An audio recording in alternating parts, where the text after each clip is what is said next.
सबको जय मसीह की। आइए हम प्रार्थना करें। महान परमेश्वर, आपके शुक्रगुजार है इस समय के लिए। खासकर आपने हमें इस बाइबल अध्ययन के लिए एकत्रित किया है। आपके शुक्रगुजार है प्रभु जी। आपने बीते हफ्ते में और बीते दिनों में हमें संभाला है, इसलिए आपके शुक्रगुजार है प्रभु जी। आज का अध्ययन हम सारों के लिए आशीष का कारण हो है।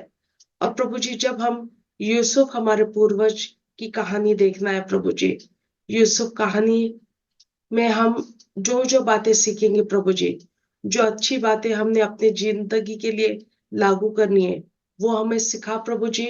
एकाग्र मन दे, ताकि हम पूरी तरह मन लगाकर इस कहानी की सुनकर अपने जीवन को बदल सके प्रभु जी।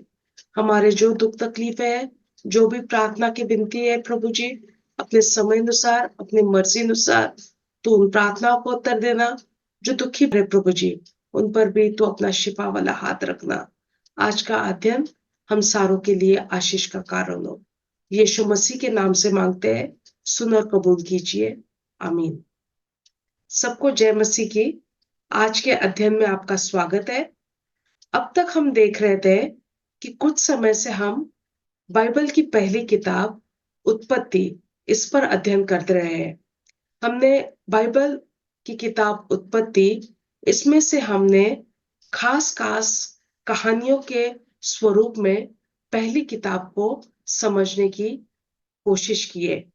उत्पत्ति किताब से हमने पहले सृष्टि की रचना की कहानी सुनी, फिर हमने पूर्वज अब्राहम की कहानी सुनी, फिर हमने इसाक हमारे पूर्वज की कहानी सुनी, फिर हमने याकूब हमारे पूर्वज की कहानी सुनी, और आज आखिरी अध्याय उत्पत्ति में जो यूसुफ की कहानी है वो हम सुनने जा रहे हैं। मैं उत्पत्ति की किताब आपको कहानी के द्वारा समझाई है। मैं चाहती हूँ और प्रार्थना करती हूँ कि आप उत्पत्ति की किताब पूरे दिल लगाकर, मन लगाकर, एकाग्र मन के साथ एक बार पूरी तरह पढ़िए, ताकि आपको इन कहानियों के द्वारा भी बहुत कुछ समझ आएगा। और जब आप बाइबल अध्याय बाय अध्याय पढ़ेंगे, तब भी आपको परमेश्वर का वचन का गूढ़ बातें भी समझ में आएगी। बाइबल का पढ़ना हमारे लिए हमारा पहला प्रेम होना चाहिए, और परमेश्वर के बारे में जानना, उसकी बातों को जानना, जो उसने बीते दिनों में इस दुनिया में कार्य किए, वो जानना हमारे जिंदगी का मकसद होना चाहिए, ताकि वो कहानियों से, वो किरदारों से और वो बातों से, गूढ़ बातों से हमें शिक्षा मिले कि हमने कौन से अच्छी आदतों को, अच्छे चरित्रों को अपनाना है और कौन सी बातों से अपने आप को दूर रखना है। आज हम यूसुफ के बारे में सीखेंगे और उसकी कहानी को समझेंगे। यूसुफ के बारे में समझा गया है उत्पत्ति 37 और 39 to 50 इन अध्यायों में। यूसुफ जो था, अपने पिताजी यकूब का बहुत चहेता बेटा था, और यूसुफ को सबसे ज्यादा उसका पिताजी बहुत पसंद करता था, सारे भाइयों से ज्यादा। इस कहानी में हम देखेंगे कि याकूब के पत्नी रेचल, उसकी चहेती पत्नी रेचल का दूसरा बेटा, सबसे छोटा बेटा, दूसरे नंबर का यूसुफ है, और उसकी कहानी आज हम सुनने जा रहे हैं। यूसुफ पर अपने 10 जो सौतेले भाई थे, उनका बहुत, इन 10 सौतेले भाइयों को यूसुफ पर बहुत गुस्सा आता था। क्यों गुस्सा आता था? वो इसलिए कि यूसुफ उसके पिताजी याकूब को बताते रहता था कि ये 10 सौतेले भाई क्या गलत काम करते हैं। ये बातें वो सारी चुगली की तरह अपने पिताजी याकूब को बताते रहता था। और वो ये करते वक्त और एक बात उसके साथ गलत हो रही थी, वो ये थी कि यूसुफ को ख्वाब आते थे, और उन ख्वाबों में उन 10 भाइयों के विरुद्ध वो ख्वाब आ रहे थे, और इसलिए भी इन 10 भाइयों को यूसुफ पर बहुत गुस्सा आता था। जब याकूब को उसका बेटा यूसुफ बहुत पसंद था, तब उसने अपना प्यार उस पर व्यक्त करने के लिए एक बहुत खूबसूरत सा कोट उसको गिफ्ट किया हुआ था। वो लंबे हाथों वाला कोट था और वो यूसुफ पर बहुत जचता था। एक बार यूसुफ को स्वप्न आया और उस स्वप्न में उसने देखा कि यूसुफ एक खेत में है और खेत में धान की पुलियां बांध रहा है और उसकी धान की पुली सीधी खड़ी हो जाती है और इन 10 सौतेले भाइयों की पुलियां यूसुफ की धान की पुली को नमन करती है। दूसरा ख्वाब इस तरह आया कि सूरज, चांद, सितारे उसको, यूसुफ को नमन कर रहे हैं। ये सारे ख्वाब जब उसके 10 सौतेले भाई सुनते थे, तब उनको इस ख्वाबों का मतलब समझ में आता था कि यूसुफ के सामने इन 10 भाइयों को कभी ना कभी उसके अधीनगी में, यूसुफ के अधीनगी में जाना है। और याकूब भी अचंभे में रहता था कि भाइयों के साथ पिताजी को भी या यूसुफ को नमन करना पड़ेगा कि नहीं। वो इन बातों के बारे में याकूब, यूसुफ का पिताजी, काफी बार अचंभे में पड़ता है।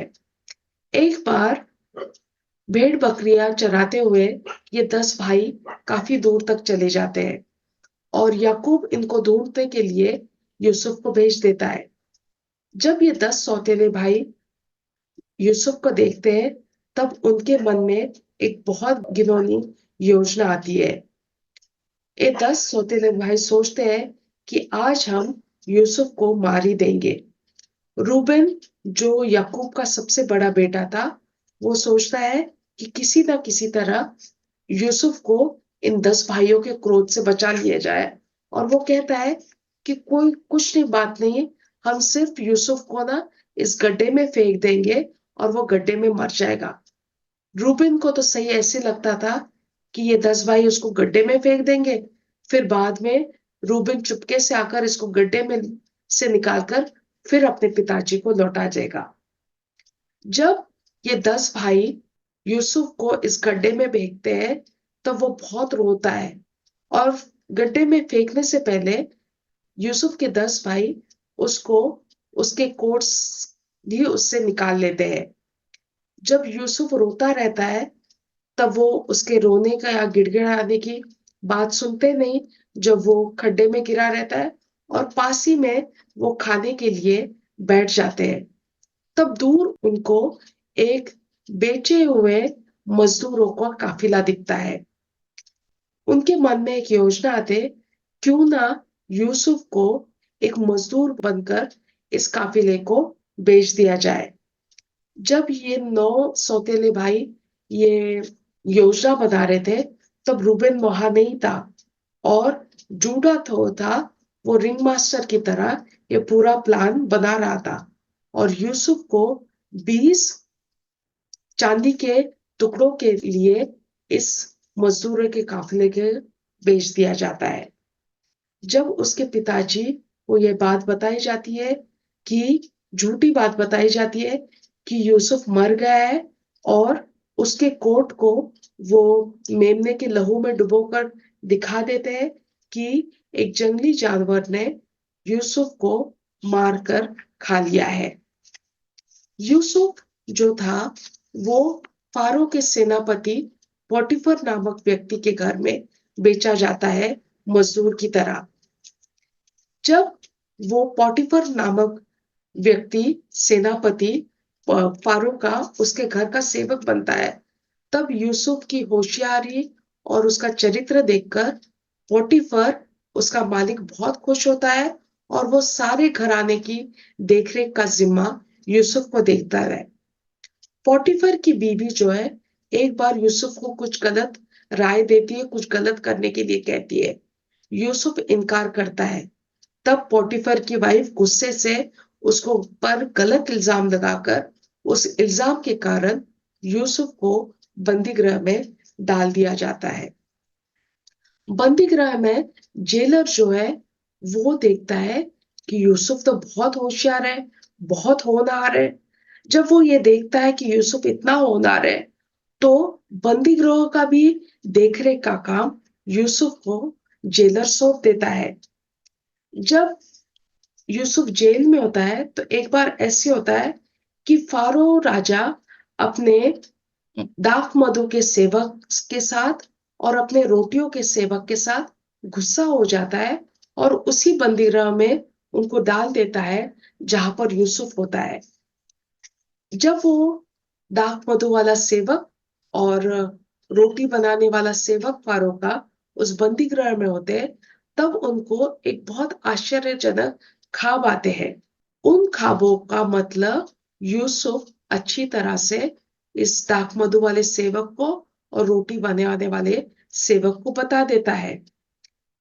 दाख मधु वाले सेवक को स्वप्न आता है कि 3 अंगूरों के गुच्छों की डंडियां है, उस पर बहुत रस भरे अंगूर लगे हुए हैं और ये दाख मधु वाला सेवक अंगूरों का जूस निकालकर फैरो को कप में डालकर दे रहा है। और ये जब स्वपन वो यूसुफ को बताता है, तब यूसुफ इसका मतलब समझाता है कि 3 दिनों में 3 अंगूरों के गुच्छों का डंडे का मतलब है 3 दिनों में दाख मधु के सेवक फिर से अपनी नौकरी पर बहाल किया जाएगा और फिर से वो फारो का दाख मधु वाला सेवक बन जाएगा। जो रोटियों वाला सेवक था फारो का, उसको भी सपना आता है कि वो सर पर 3 पेस्ट्रीज के या 3 ब्रेड, मीठे ब्रेड के टोकरियां अपने सर पर लेकर जा रहा है और 3 टोकरियों के सबसे ऊपर वाली टोकरी में जो मीठे बंद थे, वो बंद चिड़िया अचानक लेकर आकर सारी खा जाती है। जब यूसुफ को रोटियों बनाने वाला सेवक के स्वप्न सुनाता है, तब यूसुफ इसका मतलब समझाता है और उस यूसुफ कहता है कि 3 दिनों में रोटी बनाने वाला सेवक एक पोल पर लटकाए दिया जाएगा और चिड़िया जो है इस रोटी बनाने वाले सेवक के मांस को नोच खा लेंगे। सचमुच इसी तरह रोटी बनाने वाले व सेवक के साथ और दाख मधु वाले सेवक के साथ यही घटना होती है। इन सेवकों को यूसुफ कहता है कि जब वो वापस अपने राजा के भवन में जाएंगे, तब यूसुफ के वेदनाओं का याद रखकर फारो के लिए उसके क्षमा या उसके बंदीगृह के निकालने के लिए उससे याचना करना। ये बातें होने के बाद सचमुच इसी तरह होता है और दाख मधु वाला सेवक ये बातें अपने काम में इतने मसरूफ होने के कारण वो भूल जाता है। 2 साल के बाद इस घटना के बाद फारो को भी 2 स्वप्न आते हैं और वो बहुत आश्चर्यजनक सपन आते हैं। पहले स्वप्न में फारो को दिखता है कि वो नील नदी के किनारे खड़ा हुआ है और बहुत मोटे 7 गाय आती है और वो नदी किनारे घास चरने लग जाती है। उसी के साथ 7 बहुत सूखी हुई जिनकी हड्डियां दिखती ऐसी भी गाय उसके स्वप्न में आती है और वो सूखी वाली गाय मोटी वाली गायों को खा जाती है। दूसरा स्वप्न ये आता है कि वो 7 एक पौधे पर धान के पौधे पर 7 डंडियां देखता है और वो 7 डंडियां बहुत भरे हुए दानों के साथ भरी हुई रहती है, कनक के दानों के साथ। फिर उसके बाद उसको और 7 डंडियों वाला पौधा दिखता है, बट उस पर बहुत सूखे वाले दाने थे और वो दाने जो थे, वो दाने इन मोटे दानों को खा जाती है। जब फारो ये स्वपन अपने जादूगरों को, अपने ज्योतिषियों को सुनाता है, तो उनको इसका मतलब बताना आता नहीं है। तब ये दाख मधु वाले सेवक को अचानक ये स्वप्न देखकर उसको यूसुफ को याद आती है और वो यूसुफ की सारी कहानी फारो को दसता है और उसी वक्त यूसुफ जो है बुलाया जाता है कि वो फारो को इन स्वप्नों का मतलब समझाए। यूसुफ फारो के सामने जाने से पहले तैयार किया जाता है और फारो के सामने आने के बाद वो कहता है इन दोनों स्वप्नों का एक ही मतलब है। 7 मोटी गायों का मतलब है 7 साल बहुत आयत होगी, और 7 पतली गायों का मतलब है कि 7 साल की आपत्ति या सूखा देश में पड़ने वाला है। और 7 कनक की डंडियों जो भरी हुई दानों उसका मतलब है 7 बहुत भरपूरी वाला साल आएंगे।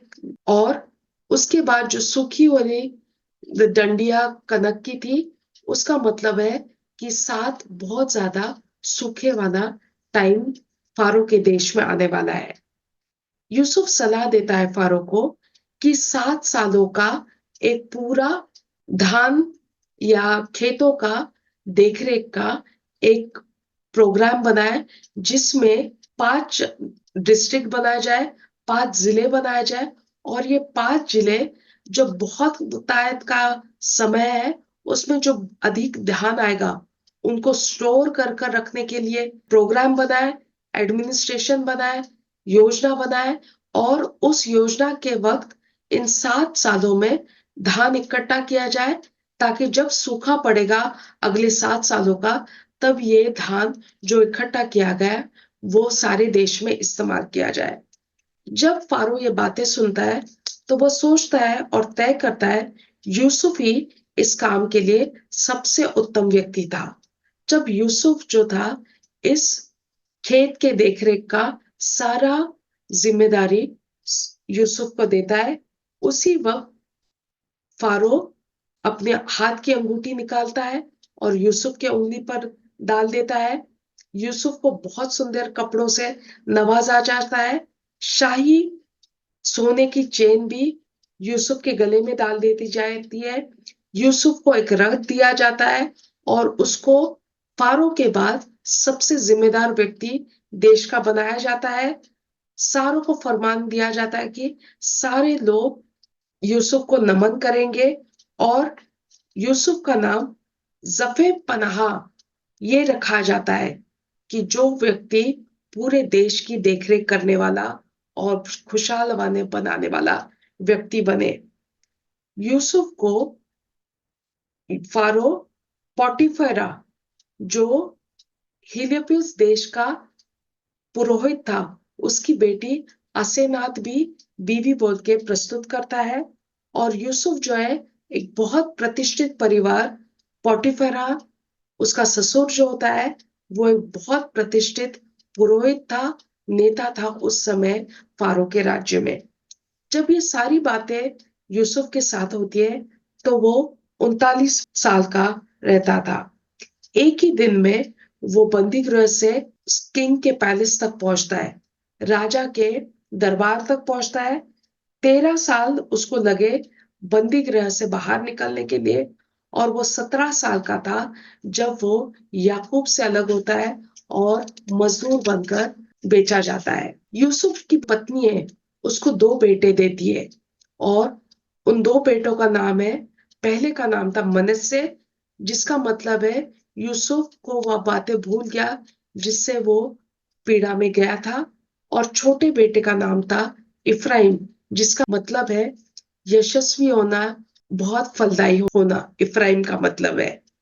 यूसुफ ने जो भविष्यवाणी की थी, 7 भरे पूरे साल और 7 साल सूखे के, वो तब शुरू हो जाते हैं।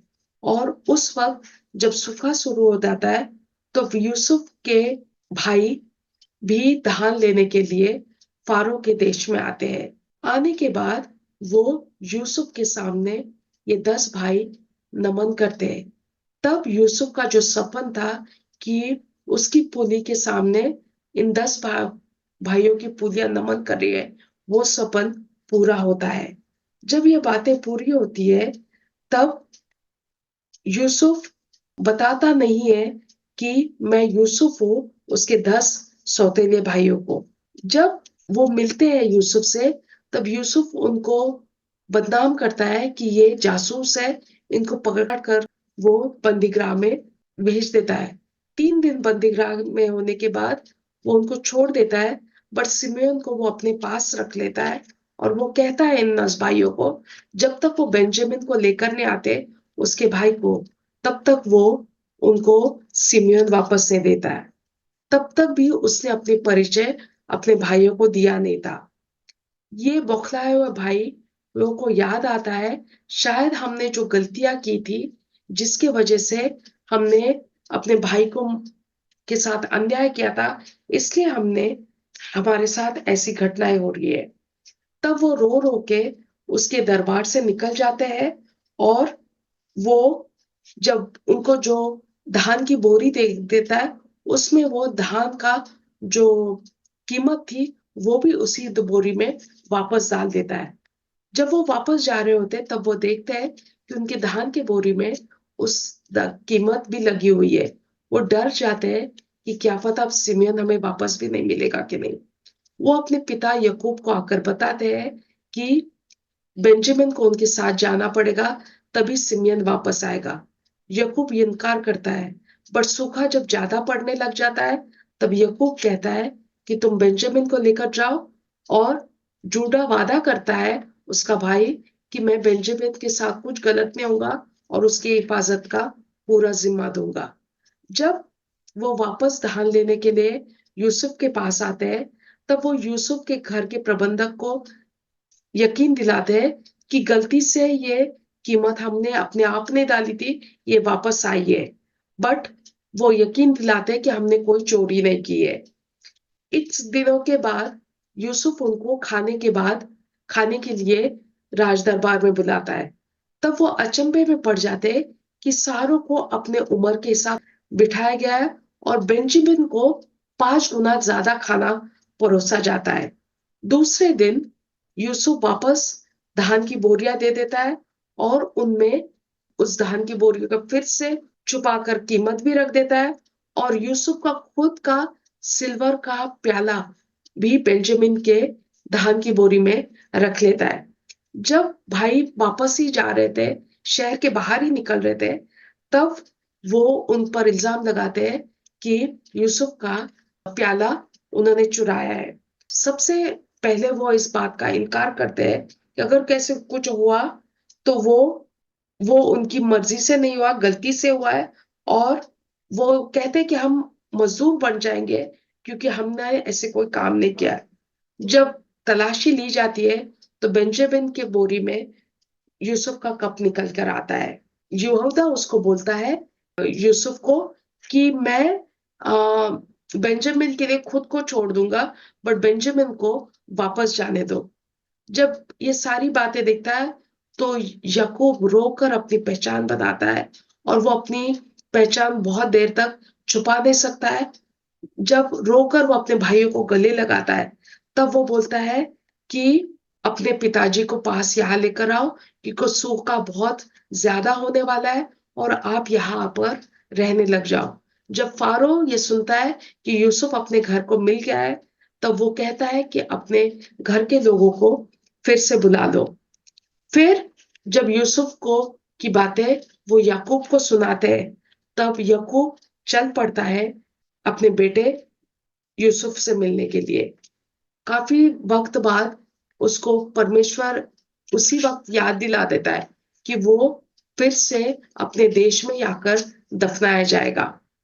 जब ये सारी चीजें हो रही है, तब यूसुफ के पिताजी याकूब 130 वर्ष का था, और यूसुफ 39 वर्ष का था। जब ये सारी बातें होती है, तब 147 इयर्स का जब यकूब हो जाता है, तब वो जान जाता है कि वो पूरा होने वाला है, और वो यूसुफ को बुलाता है, और उसके बेटे यिप्राइम और मनस्से को आशीष देता है। जब वो हाथ रखता है, तो वो सज्जा हाथ इफ्राइम छोटे बेटे पर रखता है, खब्बा हाथ लेफ्ट हैंड वो मनस्से पर बड़ा बेटे पर रखता है। यूसुफ चाहता है कि वो हाथ बदल कर सज्जा हाथ या राइट हैंड मनस्से पर रखे, और लेफ्ट हैंड यूसुफ पर रखे। पर वह यकूब कहता है कि इफ्राइम ज्यादा आशीष वाला होगा, छोटा बेटा ज्यादा आशीष वाला होगा बड़े बेटे मनस्से से। जब ये सारी बातें होती है, तब परमेश्वर याकूब को अपने पास वापस बुला लेता है। याकूब 147 इयर्स का होता है जब वो मर जाता है। यूसुफ याकूब की दो फिर वापस पूर्वजों के दफनाने वाला जगह मकपेला गुफा में लेकर जाता है और याकूब फिर से मकपेला गुफा में दफनाया जाता है।